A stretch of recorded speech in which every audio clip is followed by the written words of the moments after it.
Group D का। अभी तक हमने एएलपी के सवाल किए, ग्रुप डी का है। एक्स की प्रेजेंट एज का दुगना वाई की प्रेजेंट एज के 3 गुने से 9 साल कम है।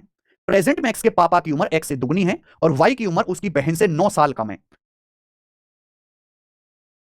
वाई की एज उसकी बहन क्यू से 9 साल कम है। यदि पी की एज क्यू से 20 साल अधिक है तो वाई की प्रेजेंट एज ज्ञात कीजिए। कितना शानदार सवाल है भाई साहब, क्या गजब का क्वेश्चन है। मजा आ गया ग्रुप डी का सवाल देख के।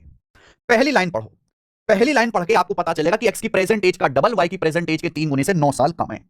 मान लिया कि एक्स की प्रेजेंट एज एक्स है, तो सवाल के अनुसार एक्स की प्रेजेंट एज का दुगना वाई की प्रेजेंट एज के 3 गुने से 9 साल कम है, यानी कि इनका डिफरेंस 9 साल। एक्स का दुगना वाई के 3 गुने से 9 साल कम है।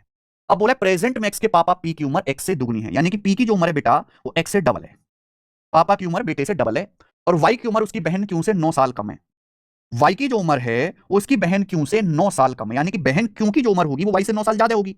अगर मैं इस बात को उल्टा देखूं तो बहन की जो उम्र होगी वो वाई से 9 साल ज्यादा होगी। ये बात आप समझे ना, वाई की उम्र बहन क्यू से 9 साल कम है, यानी कि क्यू की उम्र जो है वाई से 9 साल ज्यादा है। बस पी की एज क्यू से 20 साल अधिक है। सवाल में कहा गया है कि पी की जो एज है वो क्यू से 20 साल ज्यादा है, यानी कि पी माइनस क्यू 20 साल है।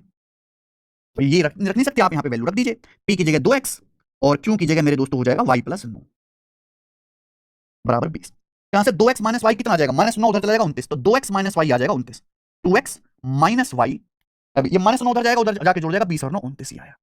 आपसे पूछा y की प्रेजेंट एज बताओ, y की आपसे पूछी है तो बस y की पूछी, x को हटाना। देखो यहां ज्यादा मेहनत नहीं है, ये -2x है, 2x से सिंपल ऐड कर दो, इन दोनों को सीधा सीधा ऐड कर दो। ऐड करने से फायदा क्या, माइनस का 2x प्लस का 2x कट जाएगा, 3y minus Y 2y, 2y बराबर 29 और 9 38, और y की आ जाएगी प्रेजेंट एज 19 साल 19 ईयर्स, और ये आंसर डी ऑप्शन।